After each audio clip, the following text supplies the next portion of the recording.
Hi.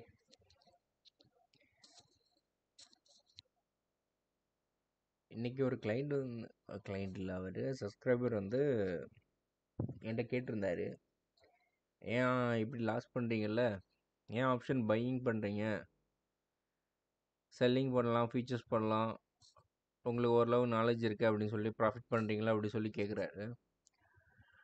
First நான் சொல்கிறேன், ஓரளவு நாலேஜ் இருக்குது, பட் எனக்கு கிட்ட கேபிட்டல் இல்லை. ஃபஸ்ட்டு அது ஒன்று. ரெண்டாவது ஒன்று என்னென்னா,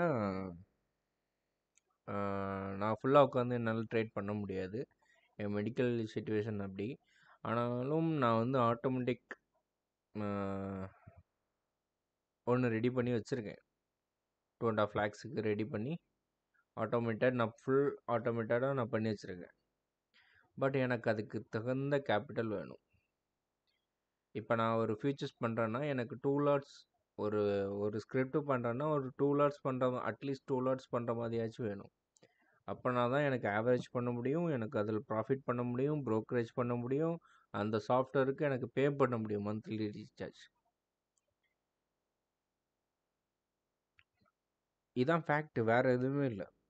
இங்கே பணம் பண்ணுறது ஈஸி, ஆனால் அந்த பணத்தை பண்ணுறதுக்கு நம்ம செலவழிக்க இவ்வளோ வேணும். இப்போ நான் எப்படி சொல்கிறது, நான் ஒரு ஃபிசிக்கலி சேலஞ்ச் பர்சன் வச்சுக்கிடுங்க இருக்கேன். எங்கள் வீட்டில் எல்லோரும் சேர்ந்து, எங்கள் வீட்டில் மட்டும் இல்லை, எல்லா ஃப்ரெண்ட்ஸ் எல்லோரும் சேர்ந்து கிட்டத்தட்ட எனக்கான செலவே 80 lakhs தாண்டுது. ப்ளஸ் இன்ட்ரெஸ்ட் அது இது எல்லாம் கொடுத்தே 1.5 crores வந்துடுச்சு. 3 years நான் பெட் ரெஸ்ட்டில் தான் இருக்கேன், வீட்டில் தான் இருக்கேன். பட் நான் ட்ரேடிங் பண்ணுறேன், எனக்கு கொஞ்சம் தான் வருது, அதுக்கான கேபிட்டல் என்கிட்ட இல்லை. இப்போ நான் இதை ஃபுல்லாக எப்படி ரெக்கவரி பண்ணுவேன் சொல்லுங்கள்? இந்த சின்ன கேபிட்டல் வச்சு நான் கோடி ரூபா சம்பாதிச்சிருவேன் அப்படின்னு பண்ண முடியுமா? பண்ண முடியாது. அதான் நான் உங்கள்கிட்ட சொன்னேன், அந்த கேபிட்டல் தான் இதில் முக்கியம். கேபிட்டல் இருந்தாலும் ட்ரேடிங்கில் ப்ராஃபிட் பண்ணிட முடியுமா? முடியாது. ஏன்னா அந்த மாதிரி கான்செப்டே இங்கே பண்ணி வைக்கல. நான் ஜஸ்ட்டு உங்களுக்கு இதை எக்ஸாம்பிளாக சொல்கிறேன். நீங்கள் இன்றைக்கி நிஃப்டியில் ட்ரேட் பண்ணீங்க ஆப்ஷன்ஸ், எவ்வளோ லாட்டு மிஞ்சி மிஞ்சி போடுவீங்க நீங்கள்? 5 லாட்டு போட முடியும், 10 லாட்டு போட முடியும். 30 லாட்டு 100 லாட்டு போடுற அளவுக்குலாம் நான் எக்ஸ்பீரியன்ஸ் ஆள் இல்லை. அப்படி போட முடியும், ஆனால் எனக்கு அந்த லாஸை பேர் பண்ணுற அளவுக்கு நான் இப்போ இல்லை, மைண்டும் அந்த அளவுக்கு எனக்கு இல்லை, அதனால் அதுவும் பண்ண முடியாது. ஸோ ஓகே, ஆப்ஷன்ஸும் இப்போ விட்டாச்சு. இப்போ க்ரூட் ஆயில் போங்க. க்ரூட் ஆயில் கேபிட்டல் எவ்வளோ? க்ரூட் ஆயில் நல்ல ஃப்ளக்சுவேஷனாக தான் இருக்கும், பட்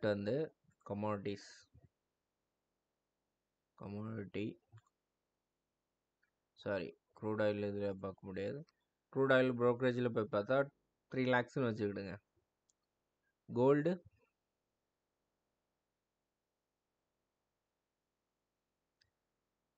ப்ராஃபிட் பண்ணலாம், 50,000 எடுக்கலாம், டெய்லி 10,000 இருக்குன்னா கோல்டு பண்ணுறதுக்கு இந்த இடத்துல ஸ்டாப் லாஸ் பண்ணி அடிச்சிருந்தா என்ன பண்ணியிருப்பீங்க?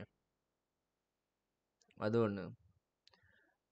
கோல்டு பண்ணுறதுக்கு 10 lakhs, ஏன்னா பேக்கப் எப்போவுமே இருக்கணும் உங்கள்கிட்ட, இருந்தால் தான் ப்ராஃபிட்டே பண்ண முடியும், இல்லாட்டா எதுவுமே பண்ண முடியாது. இங்கே எல்லாருமே மெத்து தான் இங்கே க்ரியேட் பண்ணியிருக்காங்க யூடியூப்பில், தயவு செஞ்சு அதெல்லாம் நம்பாதீங்க. ஏன்னா எல்லோரும் 4-5 அக்கௌண்ட் வச்சுருக்காங்க. ஆப்ஷன் செல்லிங் தனியாக பண்ணுறாங்க, ஆப்ஷன் பையிங் தனியாக பண்ணுறாங்க. ஆப்ஷன் பையிங் ப்ராஃபிட் வந்தால் உங்களுக்கு போட்டுருவாங்க, ஆப்ஷன் பையிங்கில் லாஸ் வந்தாலும் போட்டுருவாங்க. ஏன்னா ஆப்ஷன் செல்லிங்கில் ப்ராஃபிட் வந்துகிட்டே தான் இருக்கும், ஹெட்ஜ் பண்ணிட்டே தான் இருப்பாங்க. அதனால தான் தைரியமாக எடுப்பாங்க. 50 லாட்டு 100 லாட்டு எவ்வளோ நாளும் எடுக்கலாம். என்ன பண்ணுவாங்க மிஞ்சி மிஞ்சி போனால்?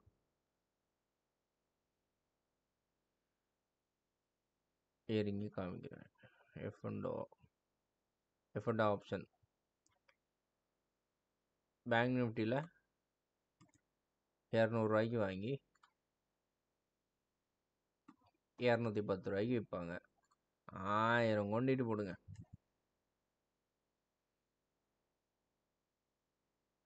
9000 வந்துடுச்சா 10 பாயிண்ட்டுக்கு.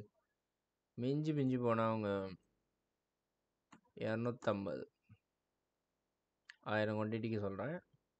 நான் இவ்வளோதான். இதே தப்பி தவறி அவங்க ட்ரையல் பண்ணி ஒரு 400 பாயிண்ட் எடுத்துட்டாங்க அப்படின்னா 2 லட்ச ரூபா. இவ்வளோதான் வித்தியாசம். ஆனால் இதே உங்களுக்கு இங்கே 400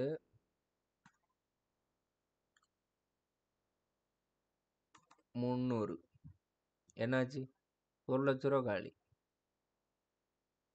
எத்தனை பாயிண்ட்டுக்கு? ஒரு 360 40,000 காலி. இதை பேர் பண்ண முடியுமா? அந்த இடத்துல இதுதாங்க மேட்ரு, வேற எதுவுமே இல்லை. கேபிட்டல் இருந்தால் எஃப்என்டோ இல்லை, வேறு எதுலேயும் பண்ணி ப்ராஃபிட் பண்ணலாம். நாலேஜ் கொஞ்சம் இருந்தால் எதுனாலும் பண்ணலாம். இங்கே கேபிட்டல் காண்டி தான் எல்லோரும் ஓடுறாங்க. ப்ளஸ் இந்த மாதிரி டெய்லி பண்ணிகிட்டே இருக்க மாட்டாங்க. ரிஸ்க் எடுக்கிறவங்க அவங்கள நான் சொல்கிறேன் டக்குன்னு க்ளோஸ் பண்ணிடுவாங்க. அவங்க ஒரு லிமிட் வச்சுருப்பாங்க. ஸ்கால்பிங் மாதிரி தான் பண்ணுவாங்க. டக்குன்னு க்ளோஸ் பண்ணி வெளியே வந்துடுவாங்க. இதுதான் மேட்டர். இப்போ ரிலையன்ஸ் நீங்கள் பண்ணுறீங்கன்னு வைங்களேன், ஈக்விட்டியில் இன்ட்ராடே பண்ண முடியாது. ரிலையன்ஸ் இப்போ 3000 வச்சுருக்கேன் டெலிவரி ஈக்விட்டி. 3000 இன்னைக்கு 3010 பாயிண்ட் போயிடுச்சு. 10%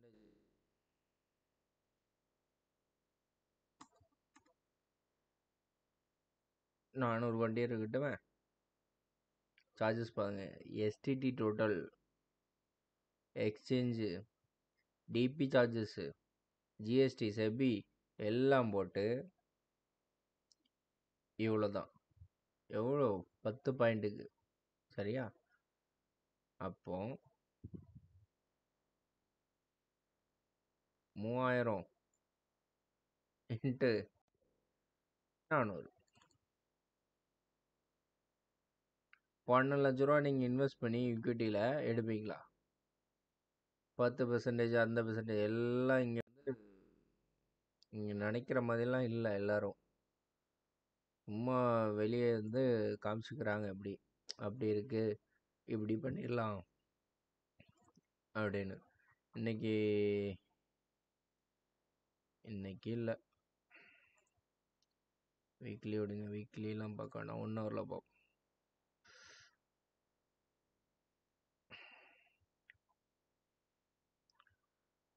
டூ 2937. ஜஸ்ட் இதை நீங்கள் உடனே பார்த்து என்ட்ரி எக்ஸிட் போடுறதுக்குன்னு வச்சுருக்காதீங்க. இது ஜஸ்ட் ஒரு இதுக்கு க்ரியேட் பண்ணி வச்சுருக்கோம். சப்போஸ் இங்கே என்ட்ரி வந்துச்சுன்னா எப்படியே அப்படின்னு சொல்லிட்டு. இது பை அண்ட் சிக்னல் இது கொடுக்குறது இல்லை. சரிங்களா? இப்போ மார்க்கெட் ஹையில் இருக்குது 3206. அதே 400 கோடி 12 லட்ச ரூபா வச்சு எவ்வளோ வருதுன்னு பாருங்கள். 1 லட்ச ரூபா. இதுதாங்க மேட்ரு.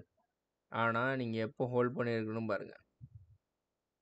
போன மாதம் 12 லட்ச ரூபா போட்டு ஹோல்ட் பண்ணி அவங்க ப்ராஃபிட் எடுத்துகிட்டே தான் இருப்பாங்க. இந்த ஸ்டாக்ஸு மேக்ஸிமம் நிஃப்டி 50லே நீங்கள் நல்லா பண்ணி எடுக்கலாம். பஜாஜ்லாம் பண்ணலாம். நல்லா ஃப்ளக்சுவேஷனாக தான் இருக்கும். இங்கே பாருங்கள், கேப் அப் கேப் அப் அடிச்சிட்டே தான் இருக்கும். ஒரு பிரச்சனையும் வராது. நான் ஜேகேடைஸே சொன்னேன். இங்கே பாருங்கள்,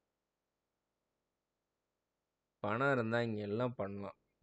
ஸோ அதனால் நீங்கள் ஏன் பண்ணல? ஏன்னா என் சிச்சுவேஷன் அப்படி.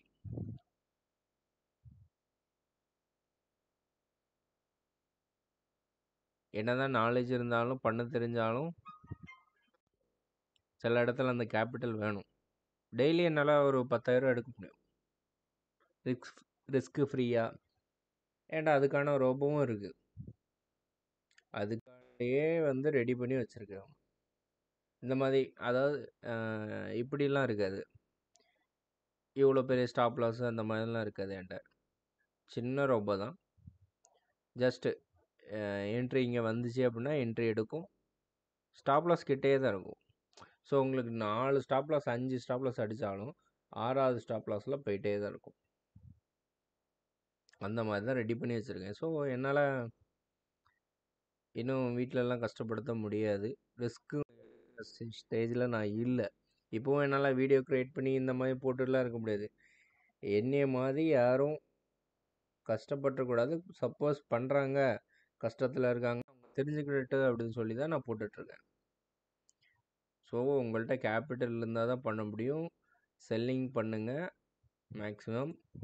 வேறு எதுவும் ட்ரை பண்ணாதீங்க. இல்லைனா ஃபாரெக்ஸ் போகலாம். பட் இந்த மாதிரிலாம் வந்து ஸ்லிப்பேஜ் இருந்தால் பார்த்துக்கிடுங்க. அதை பற்றி எனக்கு சுத்தமாக இப்போ தான் நான் படிச்சுட்டு வரேன். எனக்கு தெரியாது. அதனால் நான் அந்த சைடு போகல. இந்தியன் மார்க்கெட்லேயே ஃபுல் கான்சன்ட்ரேஷன் பண்ணிகிட்ருக்கேன். பட் ஸ்டார்ட் பண்ணுவேன். ஏதாவது டவுட்ஸ் இருந்தால் அந்த டைமில் நான் சொல்லித்தரேன். நீங்கள் உடனே எனக்கு ரெக்கவரி பண்ணி தாங்க அப்படி இப்படிலாம் சொல்லாதீங்க. ஏன்னா ரெக்கவரி பண்ணுறது ரொம்ப கஷ்டம். லாஸ் ஆனவங்க அதுக்கு இந்த மந்த் ப்ராஃபிட்டே வரல, இந்த மந்த் வரல, அடுத்த மந்த் 10,000 வந்துச்சு, இல்லை அடுத்த மந்த் 30,000 வந்துச்சுன்னா வெயிட் பண்ணி தான் ஆகணும். மொத்தமாக ஒரு மந்தில் சேர்த்து வந்துடும். ட்ரேடிங் அப்படி தான் வந்து பண்ணி வச்சுருக்காங்க. நீங்கள் ஒன்றும் இல்லை, இது பை இங்கேருந்து வருது, இந்த இடத்துல ஃபுல்லாக ப்ராஃபிட் எடுத்துருப்போம். பட் இந்த சைட்வேஸில் என்ன பண்ணுவீங்க? இது ஒன்று. க்ரூட் ஆயிலுக்கு நான் இப்போ காமிச்சேன். நேச்சுரல் கேஸுக்கு பார்ப்போமா? நேச்சுரல் கேஸ் இன்றைக்கி தான் சைட்வேஸ் ஆகிருக்கு. பட் வந்து இந்த இடத்துலலாம் என்ன பண்ணும்? ஸோ உங்களுக்கு ஹார்மோனிக், எஸ்எம்சி இந்த மாதிரி கொஞ்சம் இதெல்லாம் தெரிஞ்சிருந்தால் தான் நம்ம வந்து ப்ராஃபிட் பண்ண முடியும், நிம்மதியாக பண்ண முடியும்.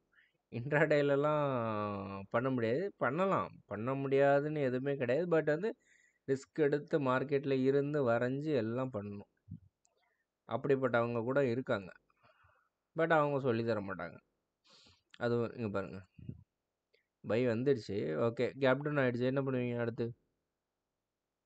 சைட்வேஸ் இருக்குது, எல்லாமே பார்க்கணும். இங்கே தான் பிரச்சனை. 15 மினிட்ஸ் போனீங்கன்னா வச்சு செஞ்சுருவாங்க நம்மளை. செல்லு என்னன்னா உங்களுக்கு அந்த கேப் டவுனுக்கு அடுத்த நாள் தான் வருது. அடுத்த நாள் நீங்கள் என்ட்ரி எடுக்கணும். அந்த ஸ்டேஜில் இருக்கீங்க. இன்றைக்கும் பாருங்கள் எப்படியே போயிட்டே இருந்துச்சு. Okay, by change of character கொடுத்துருச்சா என்னென்னு பார்த்துட்டு நம்ம என்ட்ரி எடுத்து ஸ்டாப்லஸ் ஆகிச்சோமே. இங்கே ஒரு ஸ்டாப்லஸ் அடிக்கும், ஆனால் அடுத்த என்ட்ரி உடனே எடுக்கணும். ஃப்யூச்சர்ஸில் பண்ணால் மட்டும்தான். ஆனால் ஃப்யூச்சர்ஸில் பண்ணால் உங்களுக்கு வந்து ப்ரோக்கரேஜ் போகும். அதுவும் பார்த்துக்கிடுங்க. ஸோ நான் உங்கள்கிட்ட ஃபோன்லேயும் சொல்லிட்டேன். இது வந்து எல்லாத்துக்கும் தெரியணும்னு தான் நான் சொன்னேன். ஸோ அவங்களுக்கும் தெரியட்டு. ஓகே சார், ஓகே, தேங்க்யூ, பாய். எதானா கமெண்ட் பண்ணுங்கள், இல்லைன்னா ஃபோன் மெசேஜ் பண்ணுங்கள். மேக்ஸிமம் நான் மெசேஜில் ரிப்ளை பண்ணிடுவேன். ஃபோன் ஃபோன் ரிப்பேரு, ஃபோன் யூசேஜும் கம்மி தான் எனக்கு.